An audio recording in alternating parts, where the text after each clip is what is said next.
Beautification and Public Arts Commission meeting. First, we will conduct roll call. J. Michael Cruz. Excuse. Claire Edelman Heath. Present. Claire Johnson. Present. Carla McCord, I'm present. Matt McGrath. Excused. Chris Farrell. Here.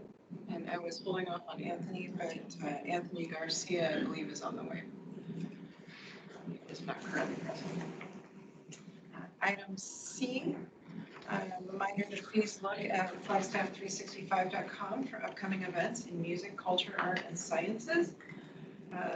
Item number 2 within item C, the first concert for the Flagstaff Symphony Orchestra is Friday, September 29th at 7:30 p.m. at RD Auditorium on the NAU campus.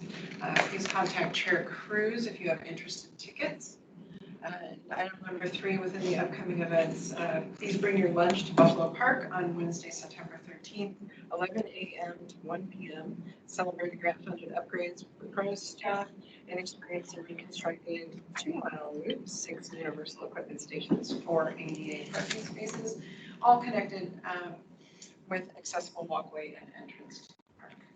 And I will just add, commissioners, that was once going to be our project, and it was later in the fiscal year cycle for us, and pros went ahead and got different grant funding and went ahead and completed that part of the project. There's still a water tower in our future, but they went ahead. So this was kind of partially our project, which is why they invited us. Right. And note that Commissioner Garcia is joining the meeting. Thank you. Item D, is there any public participation today? No, we received none.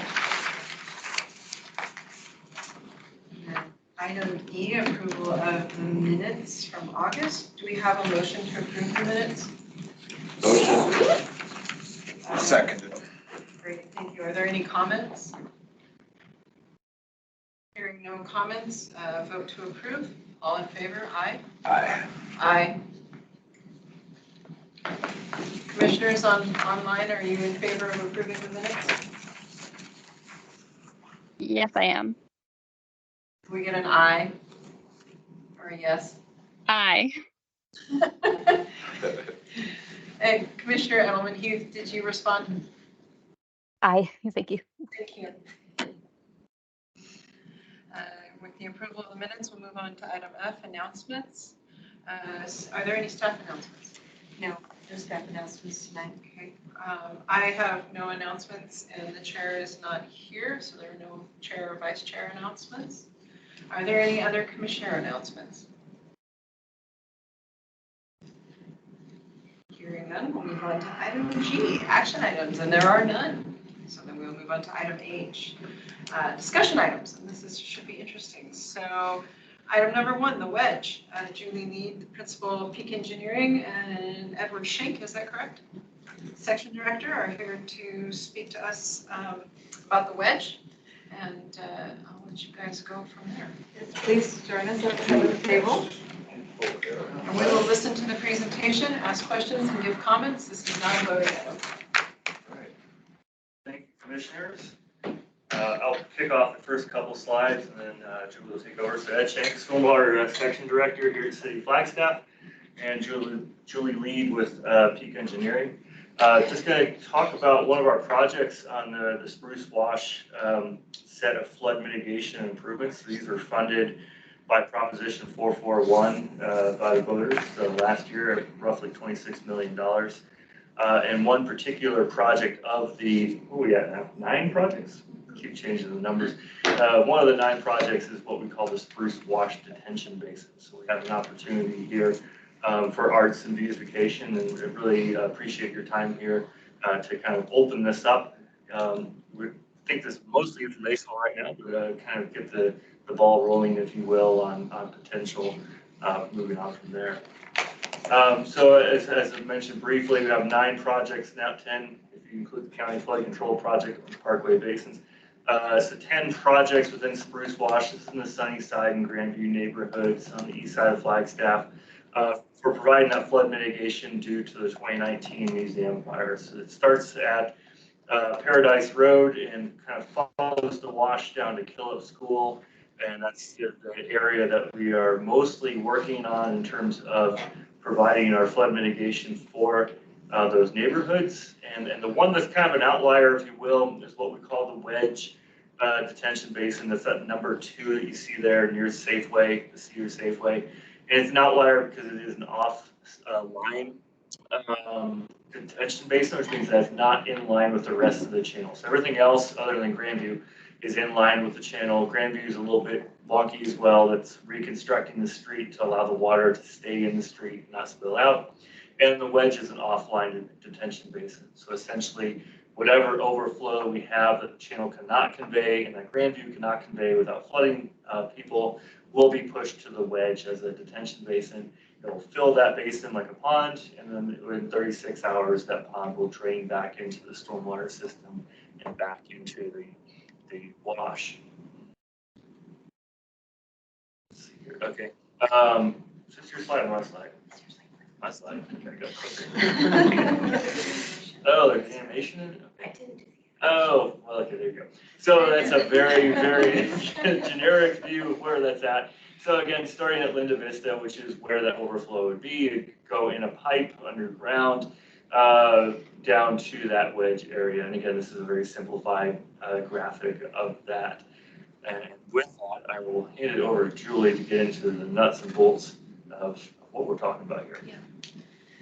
So as far as schedule is concerned, it's pretty amazing that voters approved this in November. And here we are today, and we are at concept, we're past concept level design. Design for all of those projects that you saw should be complete before the end of the year. That is the goal. And then the contractor that's been selected to do this work is going to start picking off those projects in a strategic and particular order related to flood control. So where we are today, we've got our eyes on the next design deliverable in October, finishing up before the holiday, Christmas, New Year holiday. And then construction is starting on those channels in Grandview, and that's going to take a couple of years. The basin construction that Ed showed you, that's probably 2024, 2025. So when we're talking about opportunities for beautification, a couple of things. First thing, we're really early in design still, and there's time.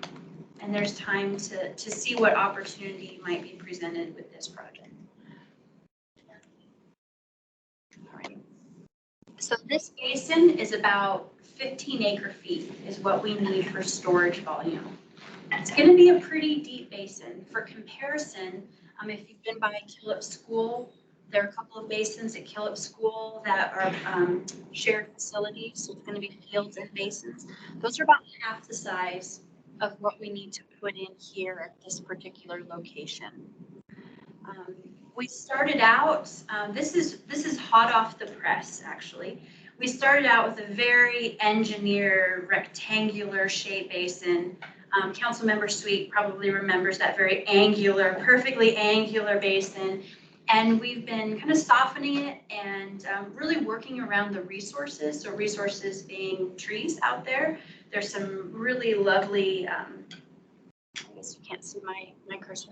There's some really lovely oaks and ponderosas. They're at the very corner, at the tip of the wedge there, the bottom right corner, west and cedar. Thank you. And so we've actually pulled back our design a little bit so we can keep that buffer. And we're trying to keep a tree buffer as well on cedar. And we've just kind of been adjusting this basin and field fitting so that it's still going to be a big hole in the ground. We're trying to make the most of it here. And this is definitely where you come in. So just for reference, there's a section of this basin. Let's have a laser pointer. It does, it won't show up on an LCD screen though. Oh. Great. Okay, you see where my red arrow is? Mm-hmm. And there's kind of a backwards L shape that's in pink line work. That is all retaining wall. And then the rest of it, It almost looks like an ear to me. So the top part of the ear is graded to match, whereas the lobe of the ear is where we're planning on retaining wall. So we have a few hundred feet of retaining wall that will be about 15 feet tall on the inside. If you were standing in the detention basin looking up at the deepest point, you'd see about 15 feet of wall. If you are standing on West Street or you are on Cedar, you'd probably only see the top 3 feet of that wall, maybe more, but at least, 3 feet. All right, so here's a pano. If you've driven by recently, the contractor has cleared a general footprint for where this basin is located. And where you see that green fence, there's a driveway opening in the fence. To the left of that driveway opening, that green fencing, that's about where that retaining wall is going to be. So you can imagine yourself standing here in front of Cedar Safeway on the sidewalk, looking at that, and that would be, for the most part, that location would be a retaining wall. And it would be, like I said, 3 to 6 feet tall or taller at that location. So it's not right at the back of the sidewalk, but it is very visible for folks on West. Just a bit of a delay on the clicker. All right. So here's just another view. What I'm really trying to do is give you a sense of the potential here and create a vision for what the opportunity is, where that wall is located. So again, that wall would be about where that green fence is. The arrow on the left kind of indicates my view when I took that photo. Now at this point, you're looking at the corner, and this is the corner where we are looking to maintain that buffer. Those large ponderosa pine that you see, there's an oak thicket as well. We intend to keep that in place to the greatest extent possible. We're still, again, approaching 60% design, but that is the goal. So the retention wall behind that would probably be buffered, you probably won't see it. You probably wouldn't see it. Maybe in the winter, when the leaves are dropped on the oaks, you might be able to see it, but you definitely have to look pretty hard. And this is what that corner looks like. And the reason I wanted to share this, we've got this beautiful buffer, but we have this sort of crumbling retaining wall there at the corner. And this isn't part of our project, but this is part of the parcel. And so if there's an opportunity here with the wall that we're doing in this project, maybe there's a way to look at some beautification or something there at that corner to create that sense of place. I think this is the last part. Yeah, this is last. But what I would like to do next, that kind of gives you an idea of the footprint and the scale.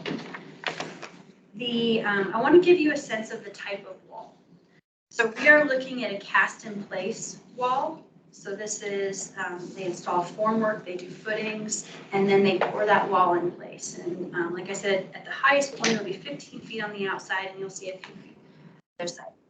Part of construction of that wall is that there will be form liner. So similar to, I think, what you have looked at and talked about with the Lone Tree Overpass project, form liner is a way to create texture or something on the wall surface itself. It's really important for graffiti, but it's also an opportunity to make it look pretty nice.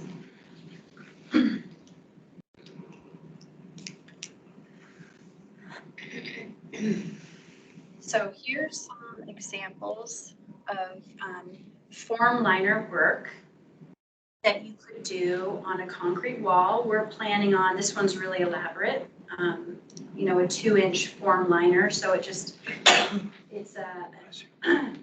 a relief, I guess, is part of the form. So when you cast the concrete against it, it picks up that shape and creates that texture. One question, you mentioned graffiti and form liner. How does it prevent? So my understanding is that when you have the relief on it, people don't like to graffiti because it's harder to do and you don't get the clean lines and you don't get the intended outcome of the graffiti because there's texture on the wall. And I know that there's graffiti treatment as well. And actually, you might know more about this because of the Lone Tree work that you're doing. Anyway, these are just some ideas, thoughts. That's the extent of presentation here. And I think, Jana, you might have some things Right, I to had a add. couple of extra slides. Can you pull up the end of the other presentation, Craig? The one we just did? Yeah, it's the one we just did, but I think the one that I sent you or shared with you had some different slides at the end. Yeah, go to the question mark. Here we go.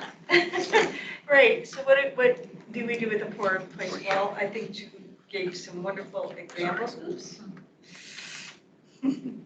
But we could also do something as simple as a mural. Go ahead and go to the next slide. Thank you. We've only got a couple. So we could, and this mural actually is done with vinyl, so you can do it with vinyl or you could do it with paint. So it's about 150 feet. It is not as long as the airport wall, the fence. So that airport fence is 280 feet, just so that to give you kind of some perspective from, a project that we've already done. So it's less than that. So we could do, a community mural. Something that, tells something about the neighborhood. There's a lot of different content that we could put in that. And then go ahead and go to the next one. And then also something, instead of just straight form liners, we could do form liners with sculptural relief on them. And, so we can again, do the different color concrete. The more elaborate you get with your form liners, the more expensive it is. I was like, this is what costs. The murals are inexpensive. This is, getting elaborate form liners, something really unique rather than just a pattern will, cost some money. Custom form liners do. We've run into that on Lone Tree. But, we can do this combination. Go ahead and go to the next one, which is another example. Again, that's pretty elaborate form liner because every panel is distinct and different. And then, they put the kind of sculptural, fish on top. But there's kind of something nice about a sculptural element along with the form liners that gives more of a story and more of a flow to a piece. So, we have many possibilities here. Even though we have plenty of time because they can design the wall, we can ask for it to be a uniform height. And we could ask for like a solid 4 feet or 5 feet, because if 3 feet is just too low, it wouldn't have impact. We can ask for that. We have to ask for that soon. But the form liners can be something after they complete their quote 100% engineering designs. That's what their design is. We can do the form liners later. But if we're going to do expensive form liners, we probably have to start that call to artists at the beginning of the next fiscal year, July 2024. If we're going to go something like a mural, then we can probably do that call to artists, maybe 5-6 months later. It's a lot less process to get to a design if we do a mural than if we do form liners. So I want you guys to ask all your questions and things. This will be something that we'll be taking up at our BPAC retreat because it's still would be in FY25. And as you know, we have a lot of projects that have, some demand on them. But I think we have prioritized Sunnyside in general. And, a long wall is not a nice thing to go up where people have had trees before. So, we'll have that bigger discussion at the retreat. But so that's why I want you to ask all your questions now. Why you have Julie and edit. Can we go back to the slide that just shows the map of projects? No, all the way back, the 1, 2, 3, 4, 5. There we go. Yeah. So can I ask, item number 5, Does that have a design aspect to it as well? So item 5 is replacement of the concrete box culvert at Cedar. Yeah. Right now, that is a box culvert with concrete link walls. Mhm. The size, it's gonna grow a couple of feet and maybe a foot in the depth, and I think 6 feet wider than it currently is today, just as a frame of reference. We have not had any discussions about a treatment to the head wall or wing walls at that location. Can we show that picture that I sent over, please?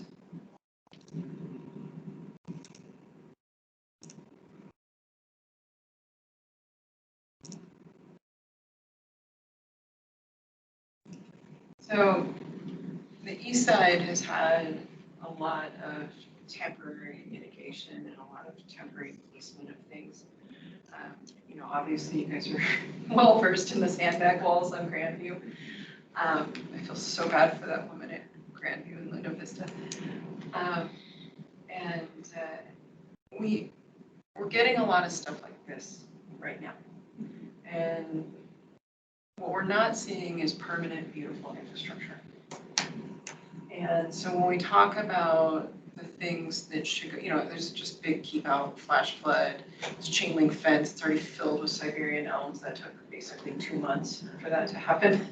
It was crazy. And if you look down, it's filled with garbage because nobody can access it to clean it out now. The funny thing is on the other side, there's actually no chain link, so you could get caught in the culvert on one side and then get pulled under and then nobody could rescue you.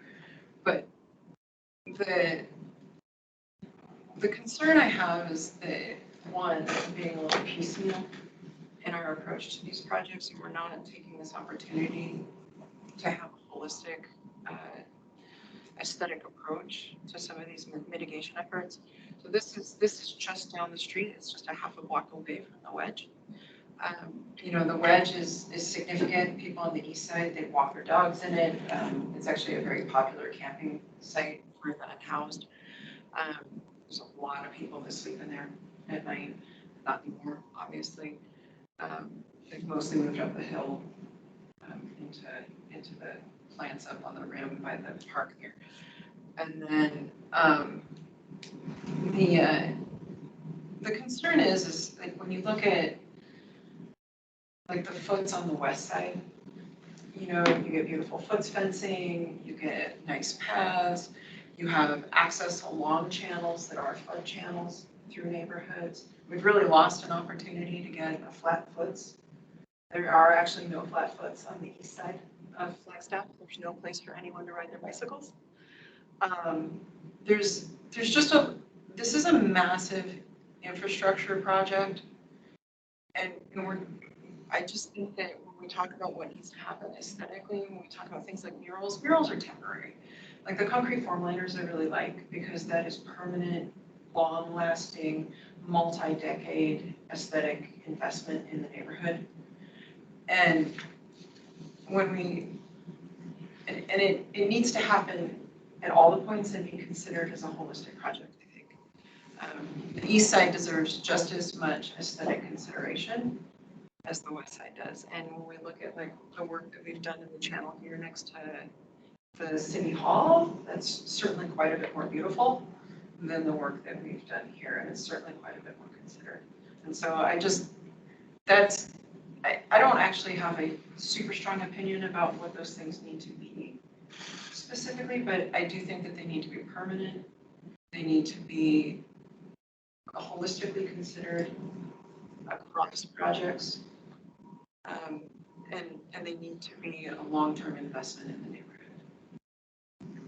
It's just, you know, Cedar House Coffee has closed and opened twice now, and it was a pretty popular space for the floods.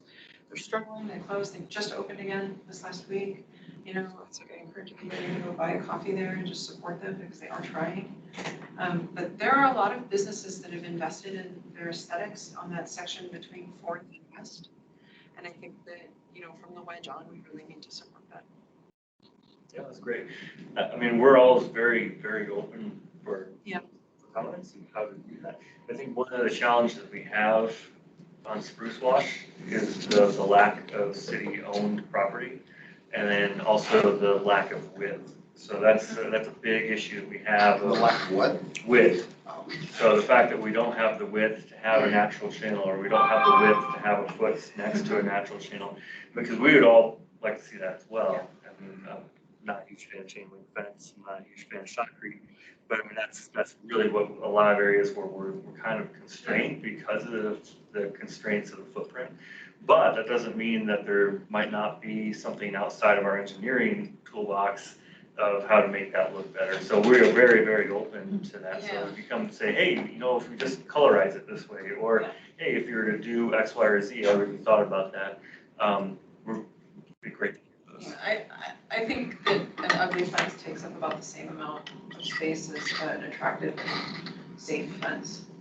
And that's really what we want to look at. I think as a commission, we should prioritize that. I'd certainly agree that a holistic approach across the project is a much better way to go rather than a more scattershot approach, which I realize isn't intentional. It's sort of catch as catch Oh, can. yeah, you guys have been. But if we can plan ahead for that, that'd be better. I have not an art question. Could you go back to the picture of the map?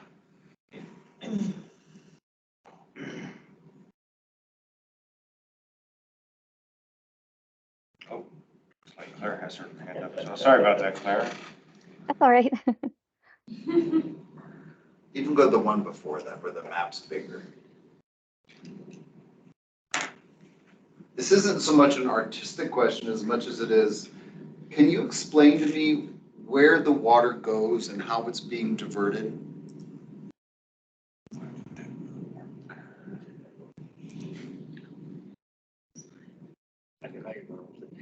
Yeah, there There you we go. go, Okay, thanks. That's what I so, was waiting for.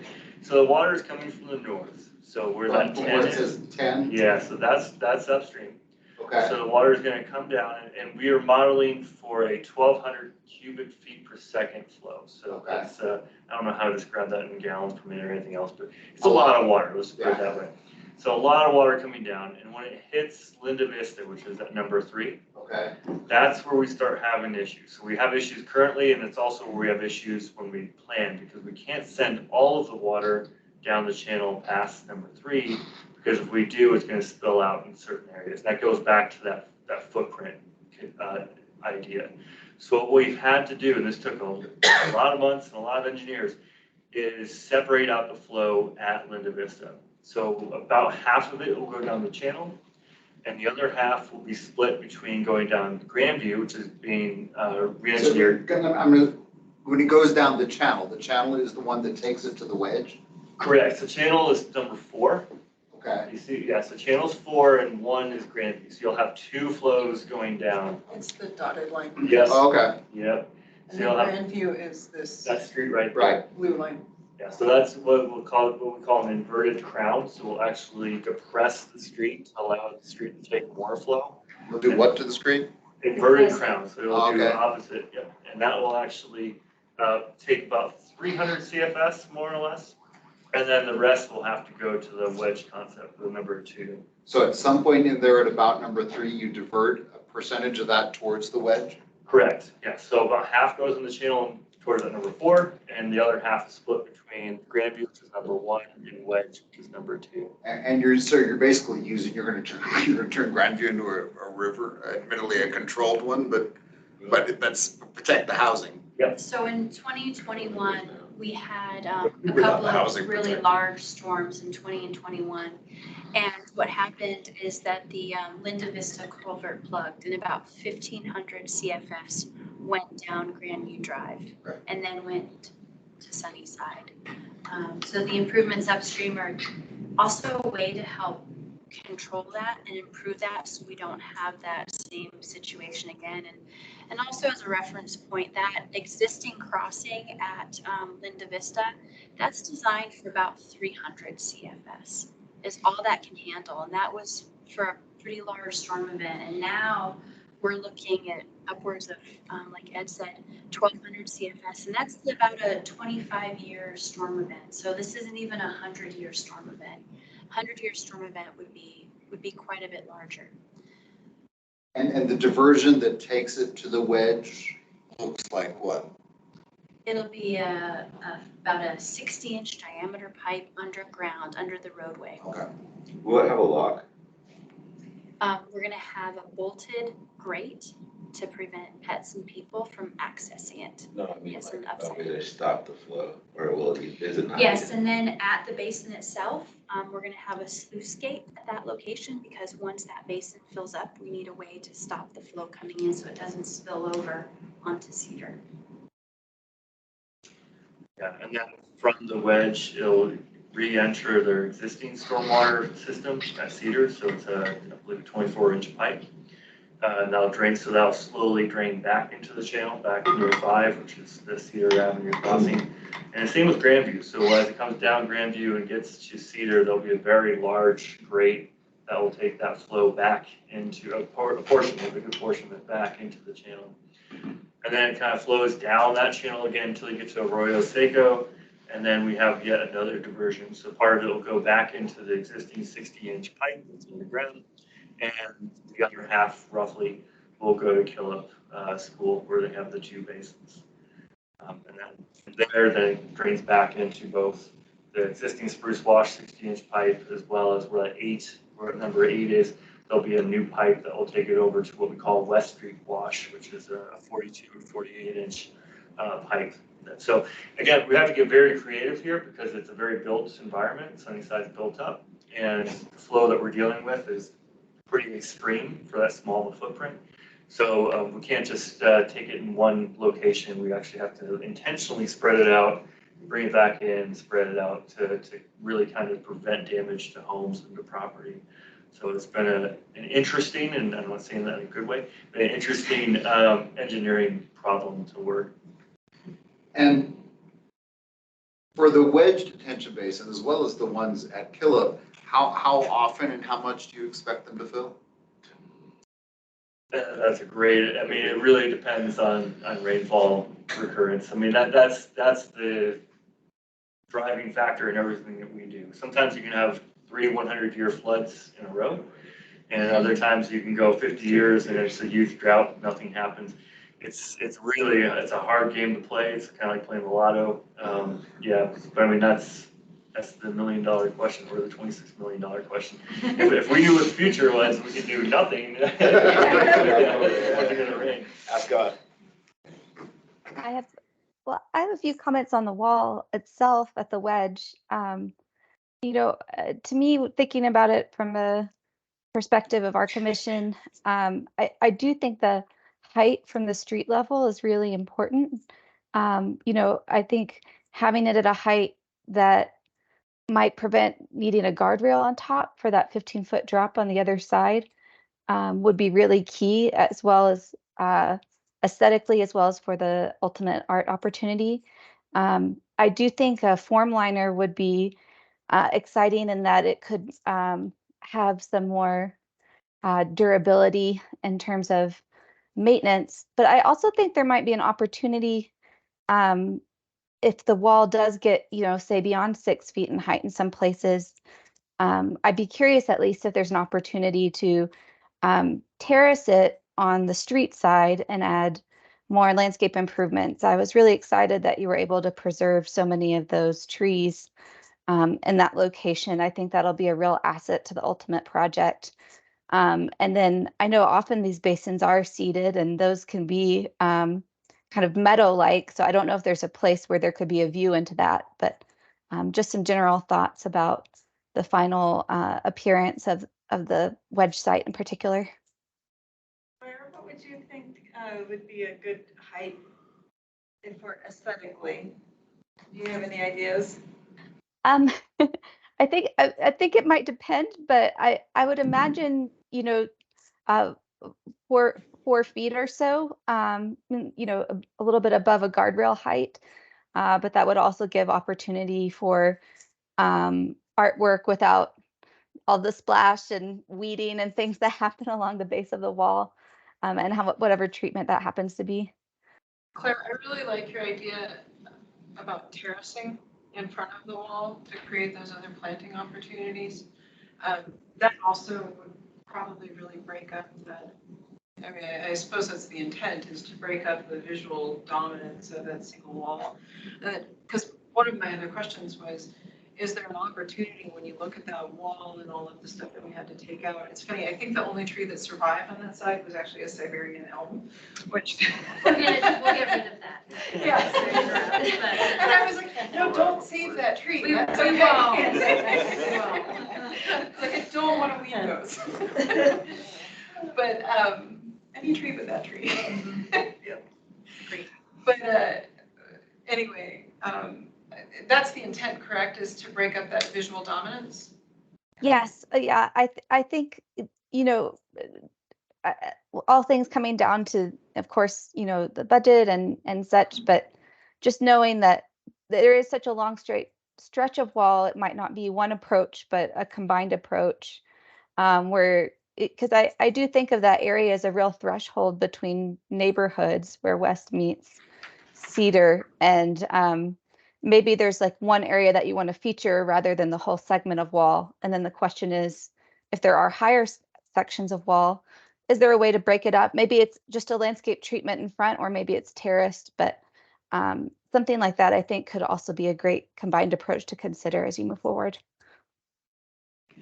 Is the goal to keep people off the top of the wall, or does it matter?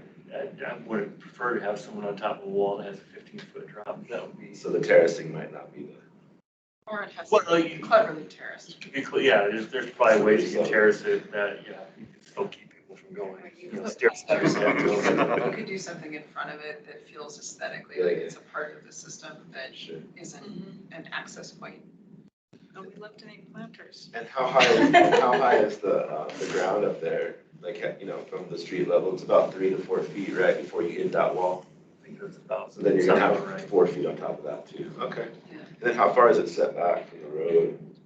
15 to 20 feet from the back of Where- the sidewalk. Okay. That gives me a good idea. Thank you.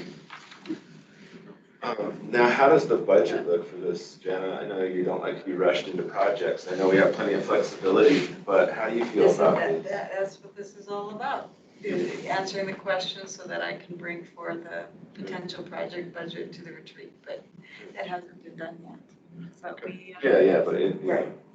how do But you feel it about is. such a quick moving project? Is it feasible? It's feasible. Okay. It's feasible.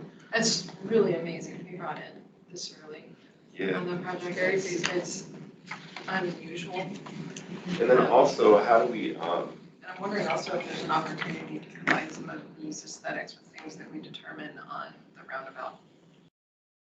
You know, and to start to create that unified neighborhood streetscape, like all the way from 4th Street down to the Wedge.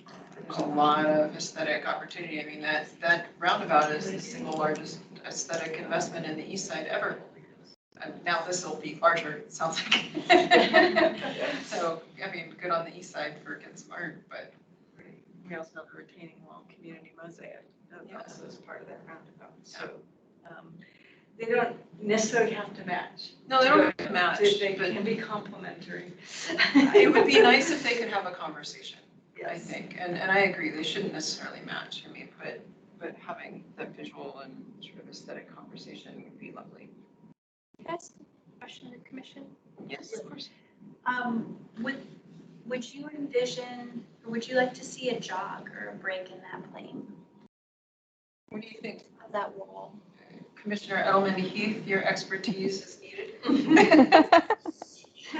I think that could be beneficial. One thing that strikes me is that it'll right now, you know, someone asked the question of, you know, the part that angles out towards the intersection that might feel more like a gateway is screened by the trees that you're preserving, which I think it's a great thing. I think don't change that, or I wouldn't want to see that. But I was wondering if there's an opportunity to angle a panel of the wall or something like that, and that might come down to if there's a art opportunity there, but that would face not instead parallel to the street, but face more in a north-south direction.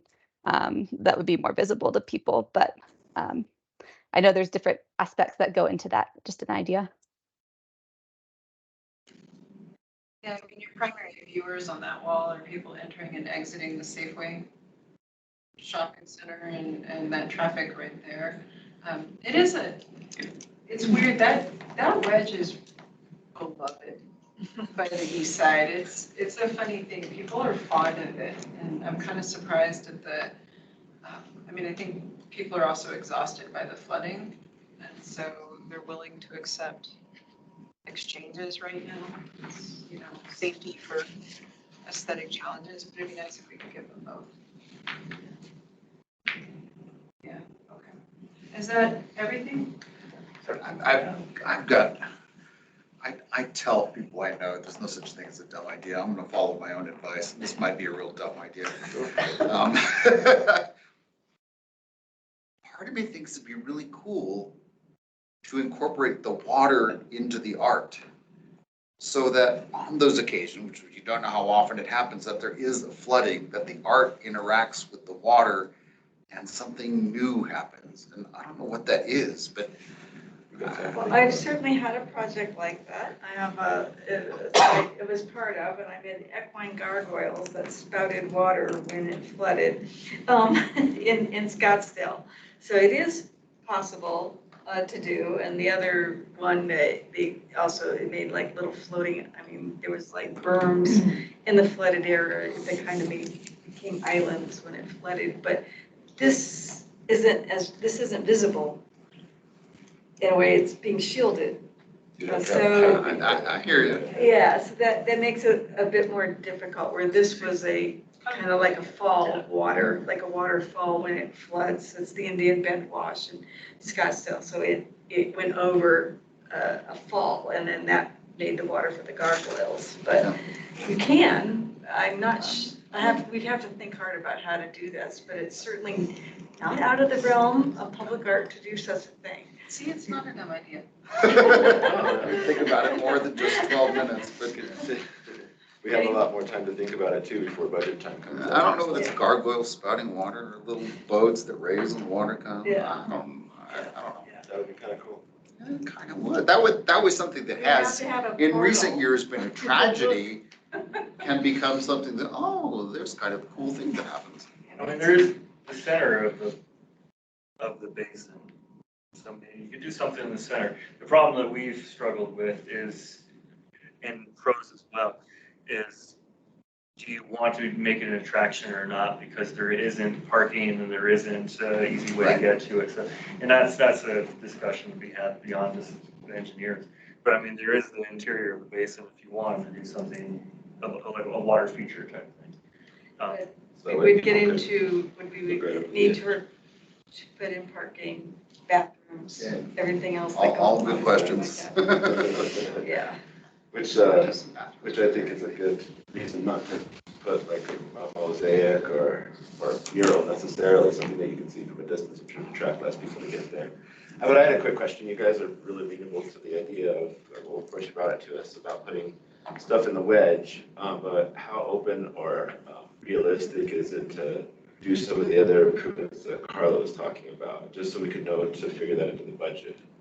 So like wing walls and fencing and stuff like, I think wing walls are very doable because it's not something we're gonna hit with a loader, probably, hopefully.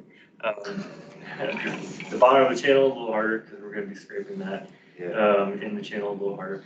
Fencing, yeah, if we can find a good safety fence, and that's really what it comes down to. Chain link's just easy for us because it's an easy safety fence. But if we can find other, and there are, I know, believe better than you, there are other safety fences out there that are more artistic.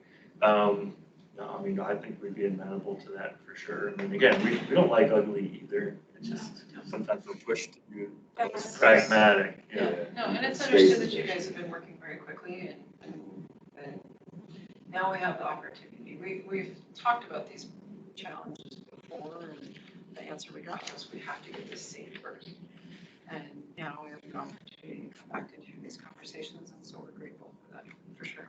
Anything else, you guys? No, I think it's a great project. Thank you guys for bringing that to us. Yeah, thank you for having us. We'll Really stay. appreciate it. Yeah, we have regular meetings with Jana and Dave talking about it. It's a great story for our community, and I'd love to see it with feedback about the fires, the floods, and then the recovery. And we really thank Stormwater for reaching out to us And I know how fast you've been moving, and then you reached out to us in a way that we can respond. Yeah, It's thank great. you. And lastly, could you guys, please, or maybe you can do it, just get some of the meetings that Stormwater has been having, like the last one or the last two or something to us, so that way folks that haven't followed along with the process could understand it better when they're budgeting for the artwork. Just a link to the YouTube or whatever. Yeah, definitely. Cool. Got a lot of that up online, so easy. Yeah, I know how to find I it. mean, I know, but it's easy Not for us to everybody share. does. Yeah, not everybody in Flagstaff, very, so, yeah. Thanks, man. you guys. Thank you. Appreciate it. Okay, cool. So we'll move on to discussion item 2, the ArtX fiscal year 25 conversation with Julie Sokol, ArtX Director. I have a little preamble. Would Oh. you come take a seat? Sure. And Jana Walden. Yes, and Jenna Weldon. I put myself second in the narrative, but I just thought actually I will go ahead and give you the brief synopsis of May I, our Jenna, funding before today. you do that? Yes. As a lot of you know, I chair the Arctic Steering Committee, so I'm going to recuse myself from the discussion. Okay. So come get me when you're done. I'm actually going to step outside. Okay. So- Go get him, Julie. Thank you, Commissioner. Right, we still have a quorum, yes.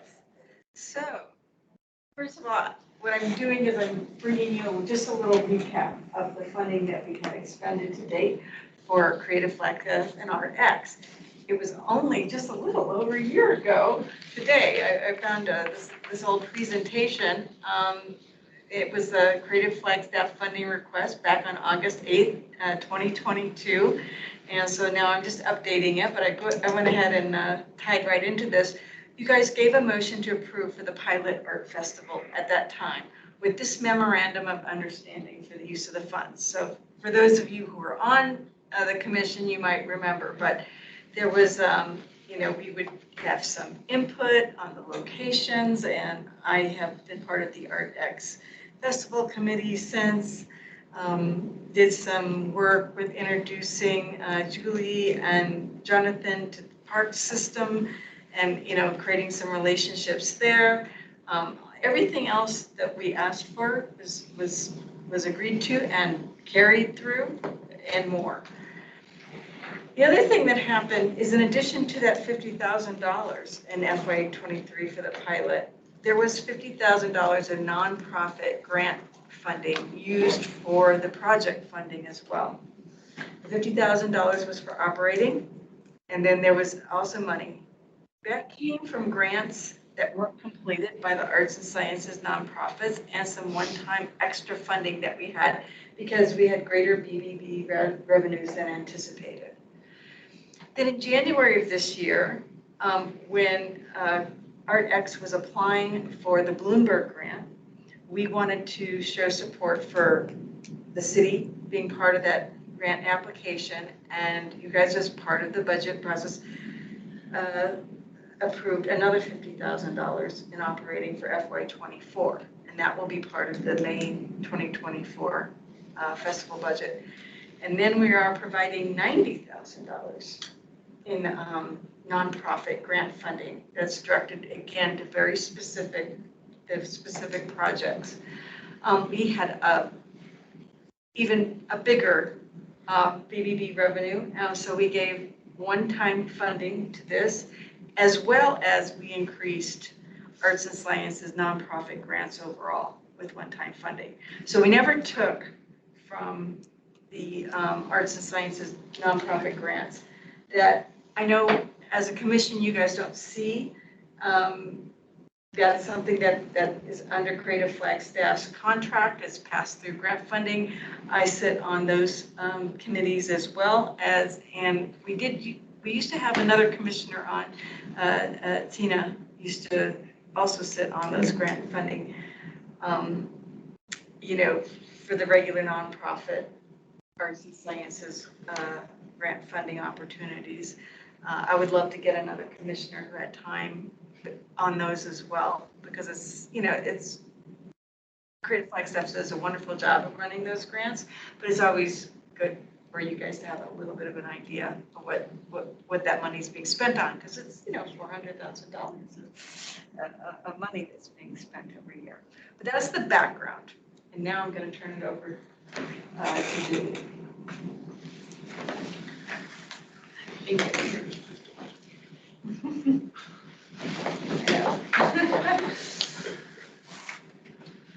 Well, hi, everybody. Commissioners, thanks for having me back. I'm Julie Sokol. If I haven't met you or harassed you for venue space or to be on the jury or the committee or both, thank you for 2023. I am coming up on my 1 year with Creative Flagstaff and ArtX in December, and it's been quite a wild ride, but with a lot of support from this group and folks in this room.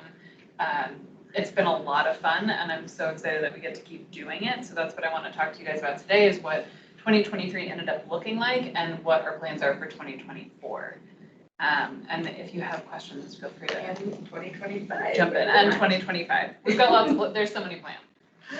I'm going to have Jonathan kick us off quickly just to do, oh, sorry, I have too many buttons. Let's see.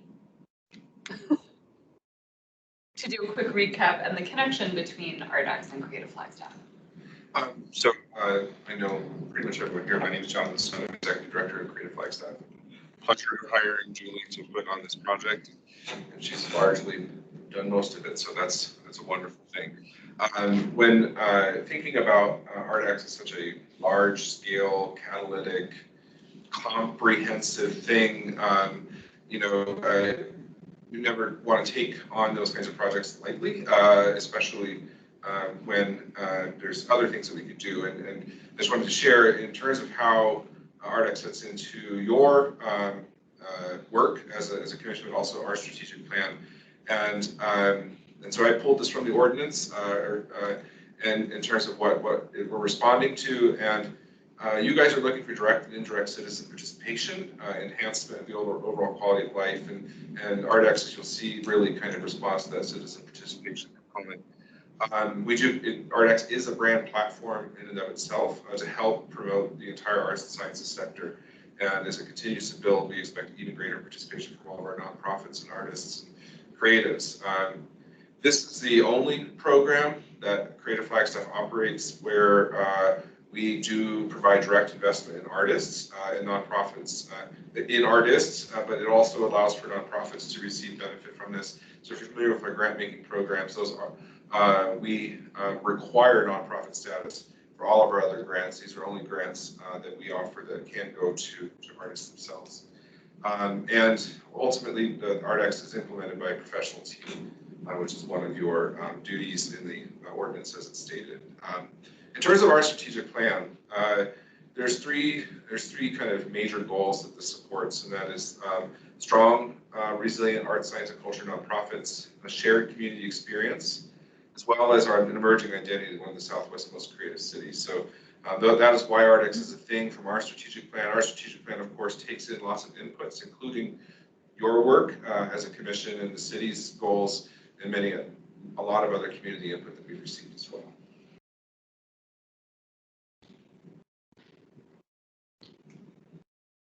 What am I pointing at? Should I just point at Craig?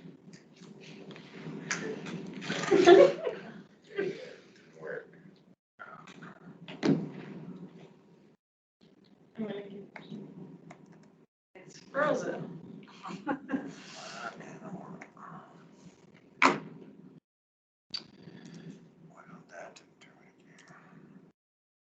While he's pulling that up, I'm gonna have to scoot probably before the conversation's over.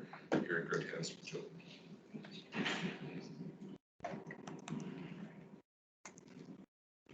I do have pretty pictures, but if you want, I'll just talk at you guys. Keep rolling. Okay, let's keep rolling. So the next slide is really just chatting about what we've learned over the last year, which is a lot. We've come up with a mission and a vision to refine both DPAC's ordinances and what your intentions are as a commission, aligning that with Creative Flagstaff's strategic plan, and then all of the feedback that we've received from folks that either participated as artists, as collaborators, as venue hosts, or as attendees. And there was a lot to learn. As we've refined that, there's a lot of intention. Thank you. There's a lot of intention. I would say for 2024 and beyond, including 25, the biggest one is expanding both the footprint and the timeline. So this past year, we started with 2.5 days of programming, and I'm so excited that next year we get to do 10 days. And it expands just from this downtown footprint to the entire city. That's my favorite part, besides paying artists and creatives to do whatever it is that they submit to the jury. So really having this mission of providing an annual accessible community opportunity that engages with the arts both in an immersive and interactive way. It's the most fun thing. It's how I was lured into this job, and I'm so excited to keep doing it with the jury, which we just kicked off this afternoon. The vision here is really to provide that platform both for regional, national, local artists and creatives and thinkers, and that's sharing their stories and their lived experiences. So a true reflection of this community. I need your help, Craig. Yeah, sorry.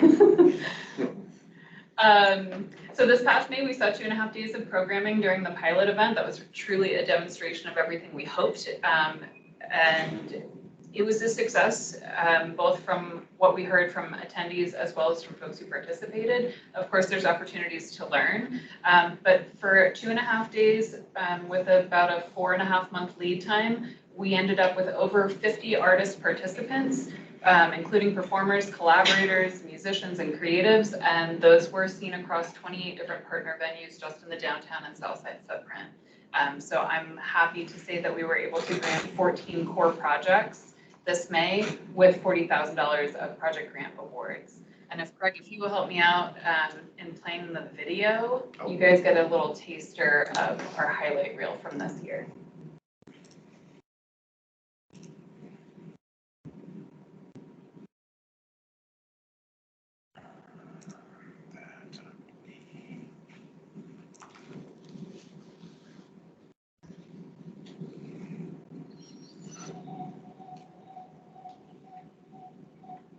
It's not going through.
So that's just a quick little teaser of what we saw this past year that included super diverse art-centric and creative projects from the super fine art installations that we saw from Brian David Griffith, and that it also allowed us to do a fun partnership with the Knackard family, with Knackard Cupsey. They converted a historic warehouse in Southside that has just been sitting empty into this pop-up art gallery space.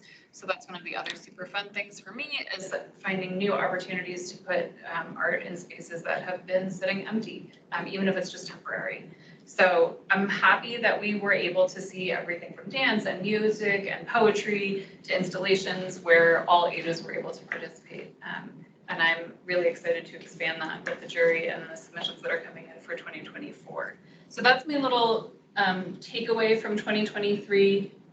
Let's see if I can hook you guys. No. Oh, You can go you one did, more. I didn't do it. Oh, did I? Okay, we're back on the so mostly I really wanted to point out that our partnership that Jonathan and Jana have both pointed to is really important and helpful for me, and it has directed a lot of decisions that we're making so that there's integration across city departments with staff. That's been incredibly helpful with this group, of course, but also with PROS. They have offered up a ton of space and just sort of in good faith partnership. So I'm optimistic that we'll be able to continue that and pull it through to locations across the city. But yeah, that expanded footprint is exciting. The longer duration of events is exciting. And there is a pretty good balance that we received in the community feedback that we asked for from visitation as far as why ArtX was an important opportunity for this city. And about 50% of folks said it's good for building culture and community. And the other 50%, which I was shocked by, said that it's important for visitation. And as we know, this past pilot was over Memorial Day weekend. I did not know how that was going to go. GBA was not super pleased in meeting me around that capacity. But as we look to 2024, we're going to begin it the weekend prior and run 10 days ending in Memorial Day. So really looking at balancing the first weekend sort of more local focused, and the second weekend was a little bit more visitation focused, to give people an opportunity to see and experience different things across that timeline and across the footprint. My biggest takeaway, of course, I think is obvious, is that the brand awareness and the partnerships take time to build. And I was still quite fresh in May, but this past year has been a lot of knocking on doors and having coffee with folks to say, this is an amazing opportunity to build community, and it's by hosting art that we're paying directly the artists to do. So, as we continue with a beautiful brand kit that's bright and fun, and now we have video content and we've captured all of this imagery, it's a lot easier of a sell to build those partnerships. So as we look to 2024 and beyond, the operational support is amazing, and I can't appreciate it enough because that has allowed me to be here and do the thing. But also it allows us to do all of the takeaways that we've learned from 2023 in those 2.5 days. And my optimism continues both with the pool of applicants that has grown, as well as the pool of jurors who are interested, and their diversity. So I really feel like in a very short time, everything that we're doing is super reflective of the community and the intentions of people who are paying attention and want to participate. So for 2024, we've talked about the footprint and the timeline, also working hard in those partnerships for the increased accessibility, whether that's bringing things to specifically to neighborhoods as pop-up art so that you see it no matter what. We had a small example in May with the art and poetry on the buses, so that even if you were getting on the bus to go to school or you were taking it to go to work, you still had something beautiful to look at for your ride. And that was such a perfect example of what we're hoping for. So I'm waiting for the rest of these submissions to come through. Our deadline closes on Friday, so that we'll be able to have more pop-up beautiful art in places that you didn't expect it, in tiny neighborhood pocket parks or on the street or on the buses, so that it circulates throughout the community. And then the best part, I'm so excited to say, is that our project grant award amount has gone from $40,000, which was hard for the jury to spend. We had 38 submissions last year. They could not decide. There were so many options. So it was hard to decide which ones would get fully funded.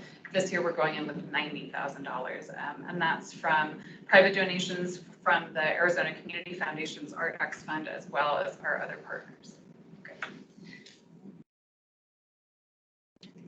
So I wanted to tell you, about the 2024 budget, just high level so you can see where dollars are getting allocated. So essentially it's a 50-50 split, excluding myself, between paying artists and creatives and everything else operationally it takes to put on the festival. So 90,000 is going towards those project grant awards, and then the rest of those are operations, advertising, marketing, documentation, our keynote speakers, other festival expenses. Those are our two big pools of money. And all of the revenue support for 2024 is from a huge grant that we have from Arizona Office of Tourism, which speaks to our visitors and how we look at that second weekend of programming. ECF, like I mentioned, and then of course ETV's Art Science Fund and some earned revenue in there as well. I don't know. So as we look beyond 2024, a huge piece of what I work on with our development director, April O'Mara, is identifying more larger grants that can fund ArtX into the future in the the impact that we are all hopeful that it can actually serve for this community. We did apply for Bloomberg's $1 million grant and were not selected. There's definitely some learnings in that, as well as the Arizona Community Foundation's Arizona Common Good Challenge. It's their new Arizona Prize. That one, we were actually one of the top 6 finalists, so we were very excited and slightly very disappointed that we weren't one of the winners. But what we learned from both of those, the processes for both, is looking at the cities and the organizations that did win and what they offered versus what we had included in our application. And so as we look at new applications and identify what those grants are, to both align with what they're looking for and ensuring that our programmatic answers what those questions are, it includes more than just bringing art and community together, which I was like super optimistic that that was a beautiful story to tell. But a lot of the feedback is that it's not compelling enough to secure these really large grants. It might be a $10,000, $20,000, $30,000 grant, and we did receive the $10,000 from Arizona Common Good, but in order to hit this $100,000 plus mark, it needs to be much more impactful. So the lessons that we've taken away have essentially given us this idea that art is capable of doing more, and we have this opportunity to use ArtX as the platform to do more in community than just bring people together or encourage conversation. This is the catalytic moment. And so as we have been working sort of as staff and we're applying for grants, we're looking for community-specific projects. This latest one that we applied for, which was a $100,000+ grant, would include something like this recently proposed neighborhood residency program. So essentially the idea is that we would identify 3 neighborhoods, which was Sunnyside, Southside, and Plaza Vieja, and do a call for artists and have an artist live and work for 6 weeks, one in each of those neighborhoods. And at the end of the 6 weeks, align the timeline so that they would present whatever the project is, whatever their medium is, to the community at ArtX. And so that project would be inclusive of collecting stories from the local community, working with and being paired with neighborhood associations. So it's truly integrated and a true reflection of what is happening in that hyper-specific part of our community. So that's actually telling the current story of that neighborhood. So that's one thing that we have talked about, to try and utilize ArtX as the platform, but do the work within that program, and hopefully we'll gain some more traction, gain some more grant dollars. Anything you would add there? Or any questions? No, I'm just kind of talking at you And I will guys. just add though that, when there's a grant application, they look to see if the city is a partner. However, that might manifest. Yes, I ask the mayor's office frequently for letters of support.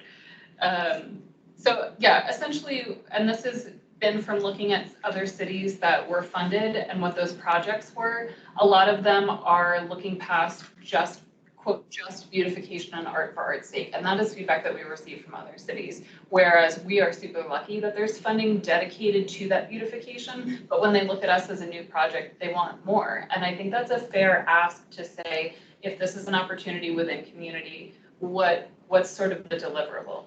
So that's what we're figuring out, and I anticipate getting more feedback, especially as we look at the applications this year. So, Craig, help me out. Sorry. I don't know what, yes, why is it that? It's not ready to move into the future. Right. While he's doing that, I'll just say that the funding of large-scale community-driven arts projects is a moving target in this current landscape. A lot of things changed with the pandemic in terms of how funders support funding of things. And ArtX is a real beautiful opportunity to create this platform where all of our mission-driven organizations can access, be engaged in some way. And so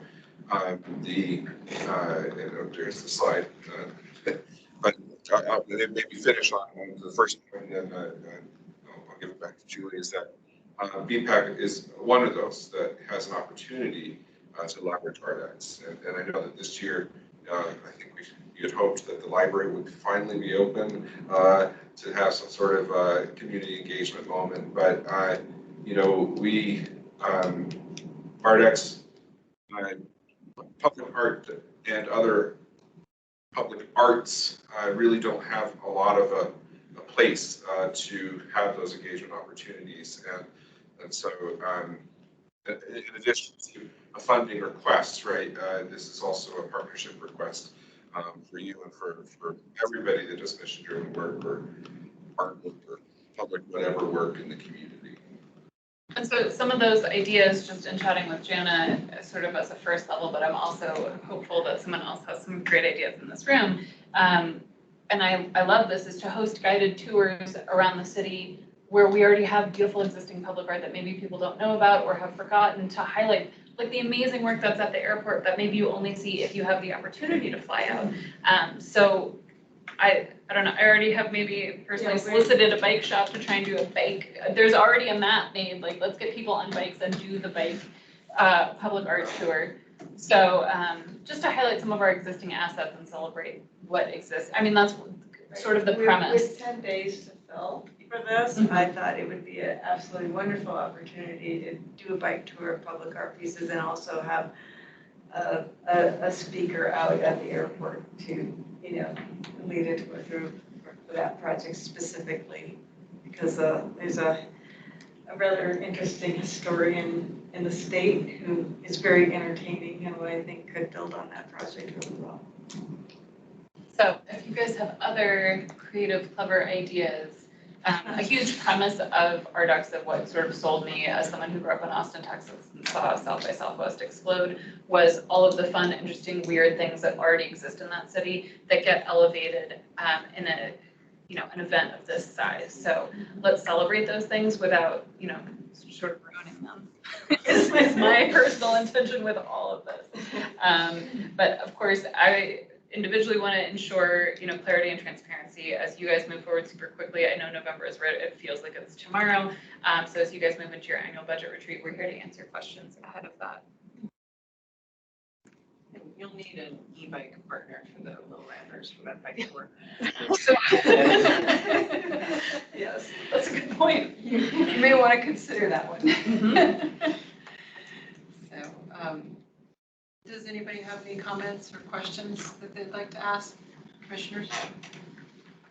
Commissioner Garcia, No, we got all the info. Commissioner Edelman-He, Well, I'm, as you all know, I'm newer to Flagstaff, but also spent a number of years in Austin, and I do really appreciate how these types of events can bring community together and celebrate artists. So I'm just really excited to see all the programming, and I'm excited to see what happens when you take it from 2.5 days to 10. I think that's going to be really valuable for our community. Commissioner Johnson, any thoughts? Not too much. I am really happy to see kind of the synopsis of what you guys have been able to do, and I'm excited to see the next few years how you grow and how everything continues to evolve. So thank you for bringing this to us and showing us. Thank you. I think these kinds of projects deserve more than a year. Because you do have to have that learning period. You do have to have the opportunity to figure out what worked and what didn't work. But I do think that your second year is a real test. Yeah. And so I'm looking forward to seeing that, because it's important. It kind of has to see some viable and interesting change in order to bring it back again for that third year and say, and that's what we all want. I mean, I think Flagstaff should be a center of arts in Arizona, and so it would be amazing if we could get this festival to really go and see the numbers that we hope to see in terms of people participating. So thank you for your time and your effort and your work. So to piggyback off that question, Jonathan, do you have an idea from the festival that you've been to and stuff, how, like, what the timeline is before it really gets to jump in? Because I remember when we were at that the festival in Grand Rapids, that was 10 years in, and they said like up to the 5th year, it was still kind of shaky. Don't have a real good sense. It's the festival that Commissioner Garcia is referencing is one that had been presented to this commission before, and we've learned some things, you know, in that exploration process. There's certainly a very different dynamic of inputs that went into making that event successful, and recognizing those inputs don't exist in Flagstaff. That is why we ultimately pivoted the concept of festival. And of course, we have now chosen a free to the public, pay the artists, have staff kind of festival, which makes it certainly more expensive than you know, some of the other festivals in the community. But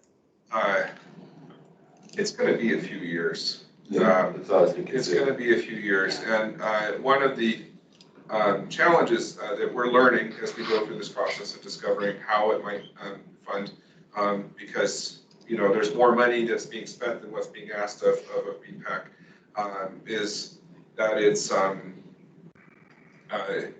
we're educating the community as well as to the importance of these kinds of activities in the community, and it's not as clear cut as saying let's have a live music festival or but that's why we chose ArtX.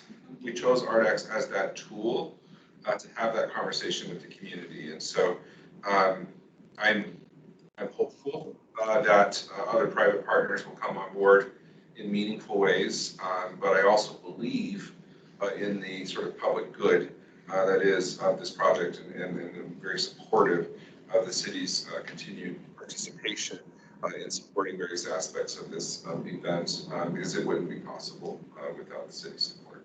Well, I love that commentary, Jonathan, and I was talking to Julie earlier today in a meeting, and I mentioned that I had been part of the process ever since John's News in like 2010, 2011, when we were just talking about this idea. Mm-hmm. And there was always those challenges that didn't get put into place until Jonathan came through it. Mm-hmm. And now we have so many good partners involved with it. And I think it's wonderful after 10 years of discussion, what has come out of it so far. And I really like your guys' positivity and your guys' strive forward. One little tidbit's probably not that important, but I was just wondering, like you say you have like some sort of percentages of people you talk to that said this and that. Mm-hmm. Like, you talk to a lot of people or not too many? We got under 200. So that's good. It's good for year 0, which is what I'm referring to it as, but it's still not, like, I was hoping for 500, which I feel like is a little more. Like, that's something I was expecting. Survey responses, which mm-hmm. are okay. Yeah, I mean, 200 is really good in this community. There's other. I thought so. There's other public input processes, like for the city's the regional plan update has had you know, different levels of participation. So. Yeah. It's helpful just to get feedback from people's immediate experience, whether it was just within one, you know, something on the courthouse lawn that hit different people in different ways, or if someone literally made it out to every single thing that we had programmed. Yeah. So. Yeah, I'm sorry, Commissioner McGrath is not here tonight. He's in the Forest Service, but he is in California dealing with a fire, and so he couldn't be here tonight. But he attended a lot of the events, and was very complimentary of the ones that he attended. Yes. Well, I hope he wouldn't have had to recuse himself because his wife is applying for a grant this year. Oh. Well, you know, the whole commission's going to be. Technically, we're not voting. Yeah, right. I'm not voting. We're not voting. So, all right, does anybody have anything else? No, thank you for answering those questions. I wasn't able to attend this year. That's why I have a point of curiosity. Of course. So thank you very much. We really appreciate you guys coming out. Yes. Thanks for the time. Thank you. All right. I'm sorry I missed a little prep meeting today. That's right. We're always in sync. You like this? And Moving on to item number 3, BIA grant If I guidelines can and find criteria. it on Craig's computer. Let's wait for Yes. Commissioner Farrell to come back and join us. Oh, geez, I wasn't walking away from you, I was just kidding. I know, you're getting your show. Yeah, yeah, so that's great. Yeah. Hopefully it'll work. And Kristen, you're gonna highlight some grant guidelines? Yes. I would have been up there. And then outline the new 2-step process?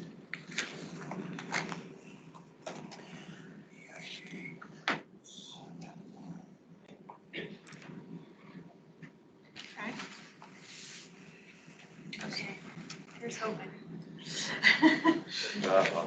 Hit it.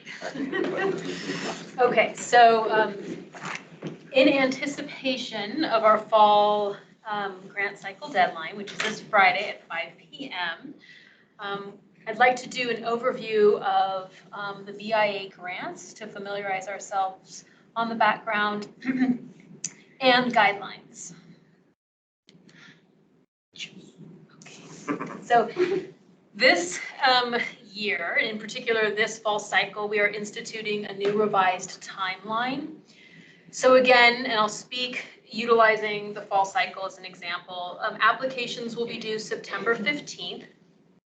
And then during the October BPAC meeting, commissioners will review applications. And in November, approved applicants will present to BPAC. So during that October meeting, when we review and discuss applications more thoroughly, any questions and outstanding issues from BPAC can then be communicated to applicants after their presentations in November. So we'll take your questions in October and we'll give them to the applicants so that they can include the answers in their presentations in November. Thank you for clarifying. And examples of specific projects. So BIA projects can take the form of either art or landscaping projects. So art can be a myriad of things. It can be murals, mosaics, sculptures, etc. Art wraps. Art wraps. Landscaping projects can take the form of community gardens or pollinator gardens. Perhaps they include a neighborhood corner site or a block improvement, or amenities like benches, pathways, and flowers. The most important thing, or I should say one of the most important things, is that it must be a physical project.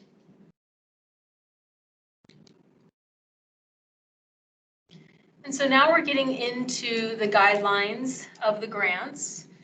Eligible applicants, individuals, community groups, nonprofits, businesses, educational institutions with direct student participation are invited to apply and will be prioritized throughout the review process. Equally important, grants will not be awarded to political or partisan groups, exclusive clubs or associations. Applicants who have failed to successfully carry out a previous grant, and I'm not wearing my glasses, project unless appropriate justification is made. Applicants that discriminate based on race, color, religion, gender, age, citizenship, non-disqualifying disability, national origin, or sexual orientation. Applicants that allocate more than half the grant to artist contractor time.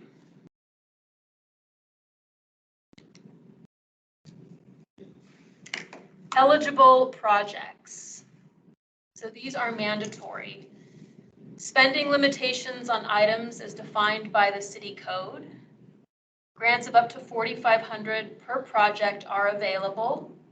Up to half of the grant may be used for artist contractor fees, and this cannot exceed a maximum of $2,250 or $2,250.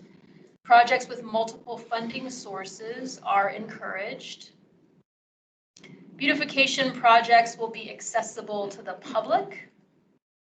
All necessary approvals for use of the property are or will be obtained.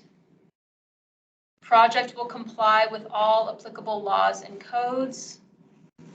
The project will be completed within 12 months of the grant award, and the applicant will arrange for any necessary water, electricity, or ongoing maintenance.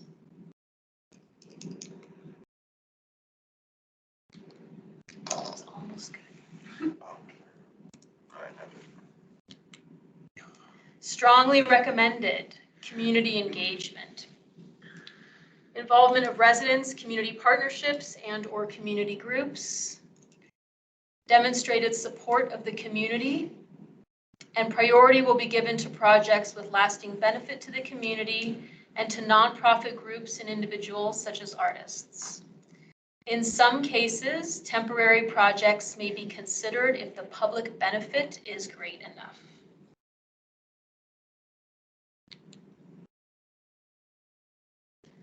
Encouraged.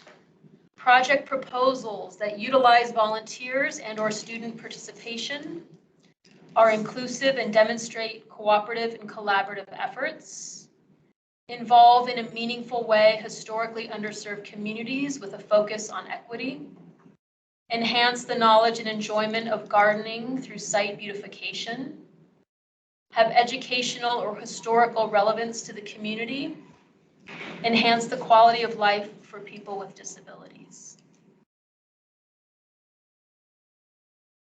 What is not allowed? Grant funds are not intended for new physical improvements and must not be used to support ongoing programs or services unless it is a new physical improvement project that does so. Duplicate an existing public or private project. Pay for operating expenses such as events, refreshments, or publicity expenses. Pay for expenditures or commitments made before the grant is approved. Equally discouraged. The Commission discourages, except in the case of extraordinary circumstances, projects that add any improvements, even aesthetic elements, to a larger project installed or constructed at the same time, would add or have the effect of signage unless the signage is interpretive or identification signage that is clearly secondary in scale and cost to the proposed budget. Signage that exceeds 10% of the grant amount is not considered secondary. Any questions? That's a lot. That was clearly presented, thank you. Does anybody have any questions? No, not really. Okay, I think that's great, thank you for the reminders. Yeah. We'll move on to item number 4, flags and seals. Commissioner Garcia and Anna.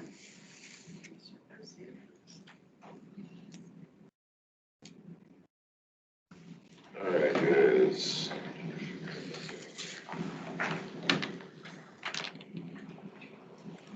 So, as I, oh, you want to just do it? It's like 2 slides or something. It's really nothing. So one day, about a year ago, I was driving across in front of the city hall and I saw like the breast awareness flag or something like that flying. And I thought to myself, where's our representation? Like, is there a space in time over the year with all these months being dedicated to shining the light on things for art? Because I didn't really know. So, and at the same time, I thought to myself, this would be a great way to get like maybe the school kids involved, to like have some sort of contest of designing maybe a flag to put up there. And lo and behold, as soon as I looked it up online, 15 minutes later, the program already existed and has for 30 years. So the month of October is, and I think you can switch the slide now. The month of October just happens to be National Art and Humanities Month. This is right out of the America for the Arts webpage. So I'll just read. A collective recognition of importance of culture in America. National Art and Humanities Month was launched by America for the Artists more than 30 years ago as a week-long honor to the to the 20th anniversary of the National Art Endowment and the Endowment for the Humanities. But in 1993, it was reestablished as a month-long focus on, or a month-long program focused by the America for the Arts. Their focus was on equitable access to the arts, local, state, and national levels, encouraging individuals, organizations, and diverse communities to participate in arts, allowing governments and businesses to show their support for arts, and raising public awareness about the positive impacts of arts. All the things that I saw in the flag, and I had no idea it had already been written. So, so that's kind of the vision, is just to have some sort of representation of the month of October, for National Art and Humanities Month. And the action, of course, would be to, or I guess to create also a program to figure out how the flag would be designed, how we get that done. It could be through a BIA grant, looking into prices. I mean, you can get flags from $100 to less than $1,000 for a really big one. And also, there's some good examples, which I didn't put on the slides because there was like copyright issues on a couple of them. But there's a youth art month, and every state has a youth art flag. So if you guys wanted to Google that, you can see like examples of what other states are doing. This will be more city focused. So the action would be just to get this in front of City Council for their approval, and to have them designate a month with a proclamation. Typical stuff for running stuff up the flagpole, basically. The result would be just an additional platform to represent art, and also my ultimate vision would be to get all the schools involved, really to push that time between the end of summer and Christmas as far as art engagement and sales are concerned, to kind of have that break in the middle to where we inspire the community from the youth level to take this opportunity to partner with the city in showing us what those kids can do. And through that art month, maybe we could have, in the bigger vision, the lobby down here filled up with all the other flag designs that didn't make it or whatever. So that's just the idea that I had so far. And because I'd never seen a 2-page PowerPoint, I added another page that just says questions and discussion. You had me at 2 pages, Anthony.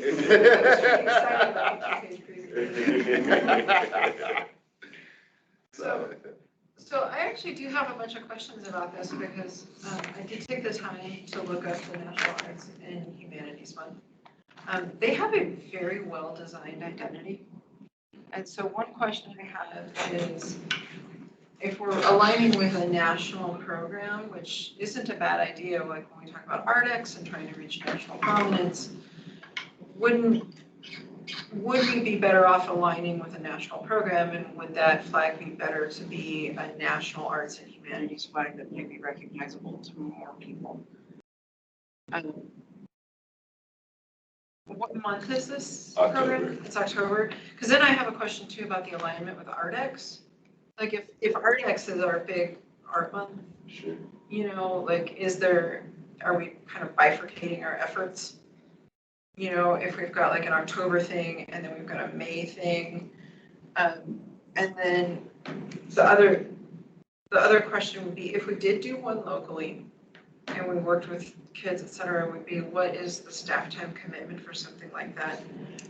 I have to admit, I never noticed those flags on the flagpoles, and I don't know how much of a needle it moves, but I know some people really notice those flags, and I know that they've certainly appeared in city council minutes before. Yeah. So yeah, I mean it's kind of one of those things where I wonder about the impact and the timed commitment for staff. So those are my questions, and so I think we maybe as a hopping off point. Yeah, those are really good questions and stuff that I thought about too. I couldn't find the national representation for Art Day, the flag. That is what it is? Mm-hmm. The National Arts and Humanities flag.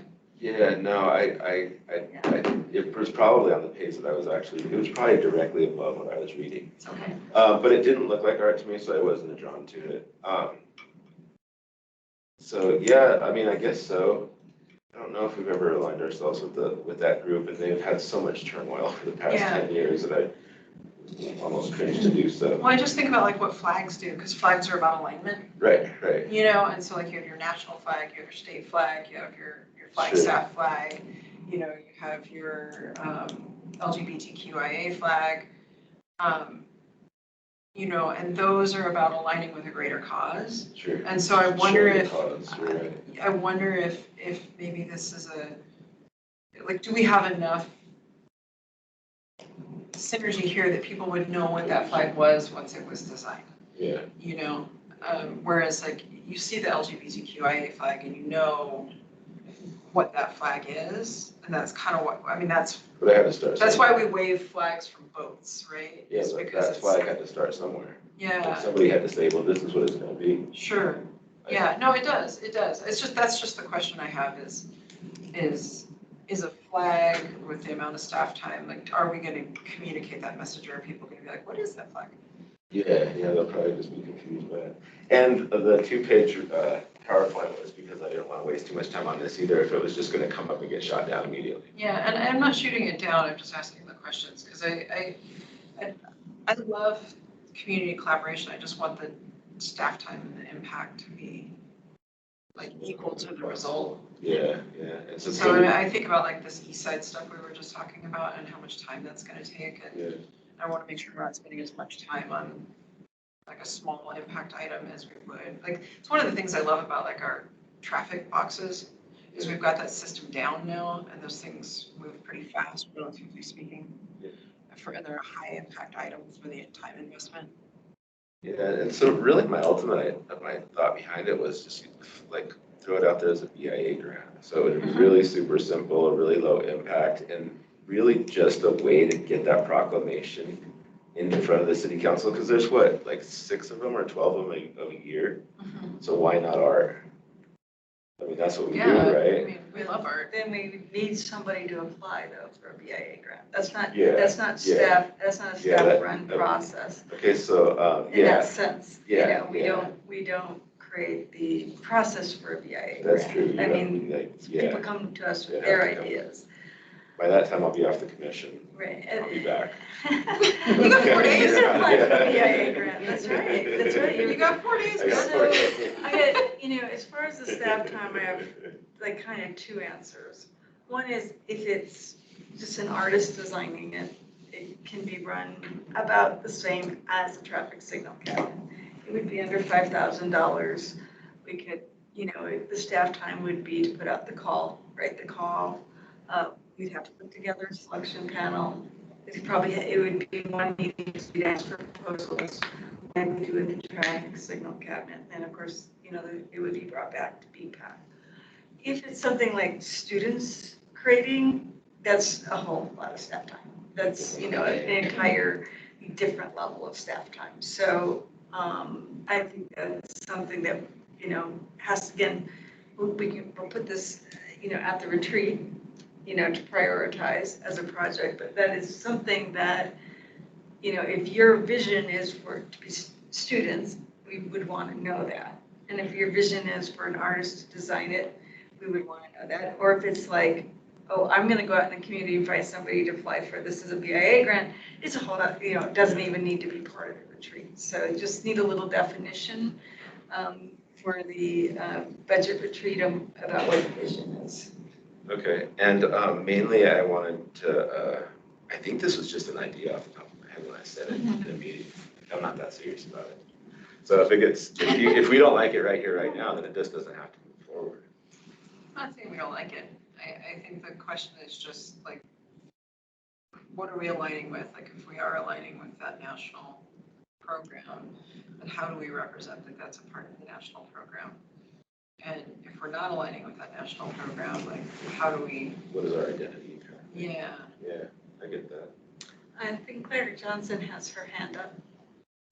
Yes, I do. I just wanted to comment. I actually really love this idea and involving students. And I think that, you know, we try to get people involved, the community involved in beautification and public art. But I think a demographic that is often left behind in that is the kids.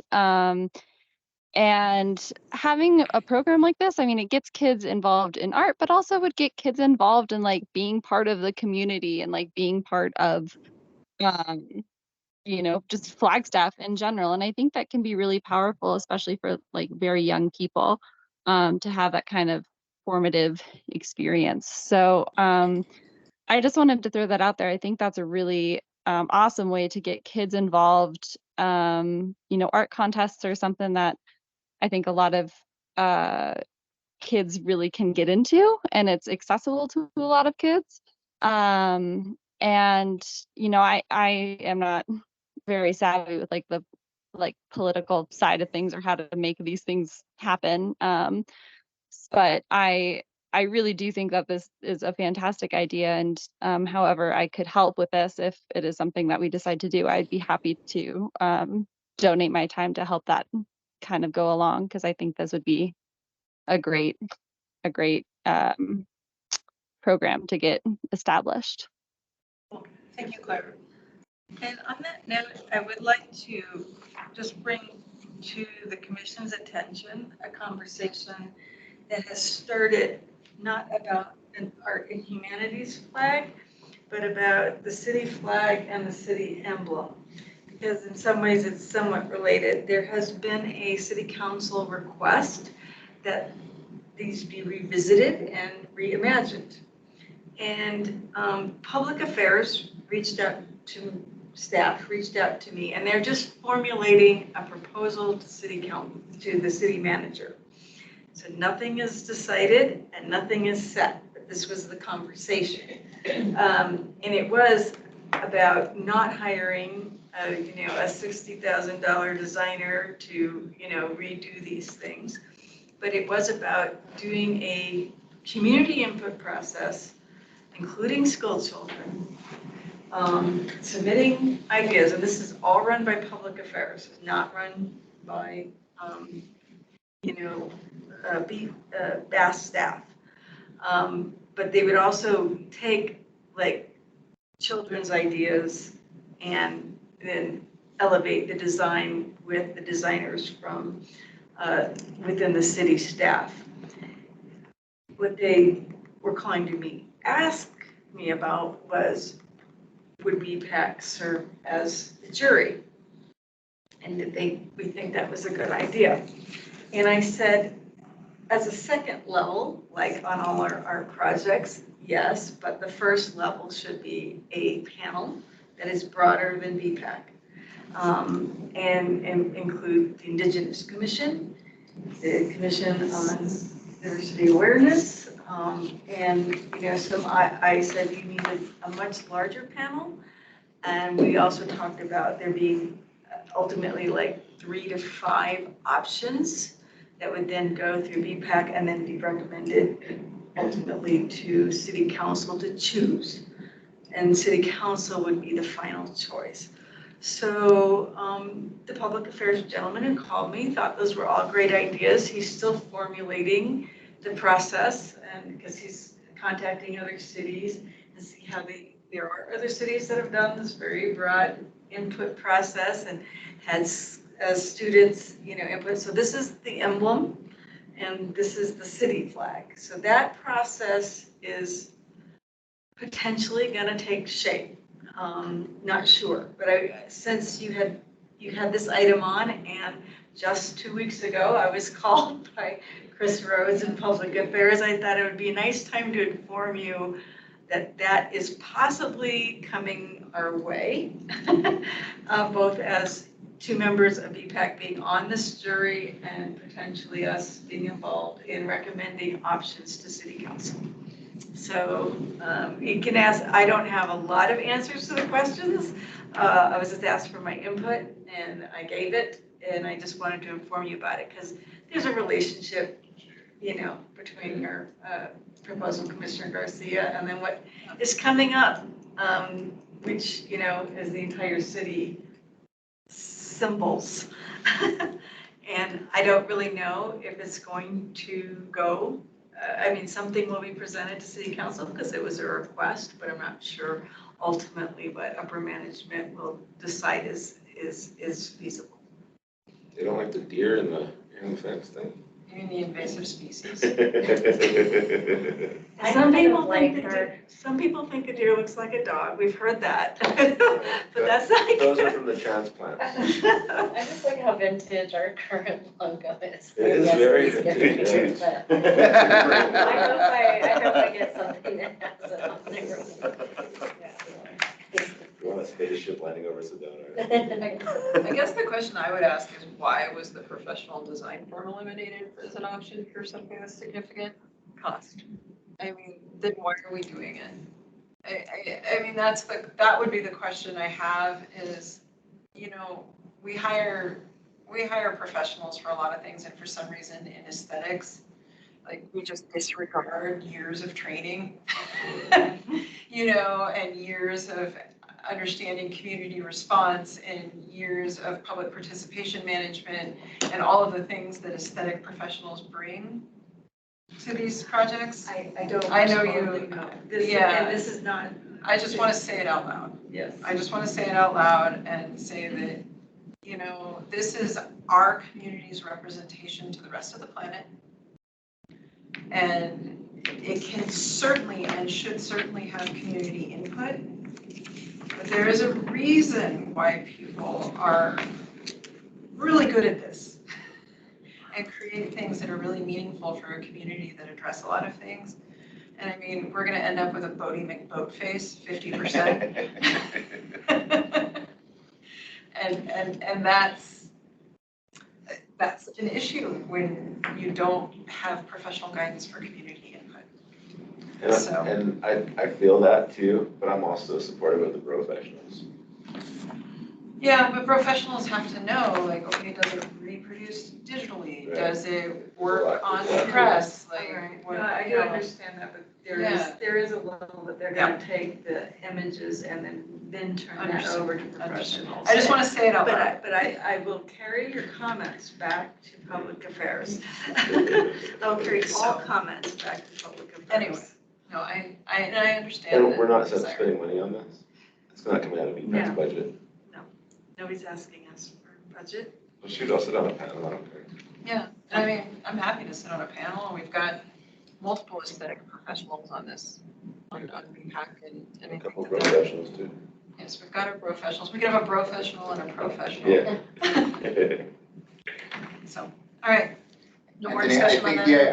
I think the idea of highlighting the arts is great. I like the idea of rather than October, having it be in tandem with Arctics in May. So, okay, anything else on that one? All right, well, are there any, we'll move on to item I, to from items, city to staff? None from? None? I have no to from items. City council liaison, done, anything? No additional to from items from the commission? Next time. Okay. And then request for future agenda items? That'll require a vote from two commissioners? I just wanted to have a discussion about, we had our first meeting since COVID in the council chambers. And I just wanted to have a brief discussion on how people felt about that. We're gonna have a vote next month. Oh, okay, cool. So that'll be part of the discussion. Yes, we Excellent. wanted, Thank you very yes. Cool, thank you. If that's all, then item J, time date for the upcoming meeting, Monday, October 9th, 4 p.m. It'll be hybrid and located here in the staff conference room. And then moving on to item K, adjournment. The best part. Thank you all. Thank you. That was a lot of stuff to cover. Yeah.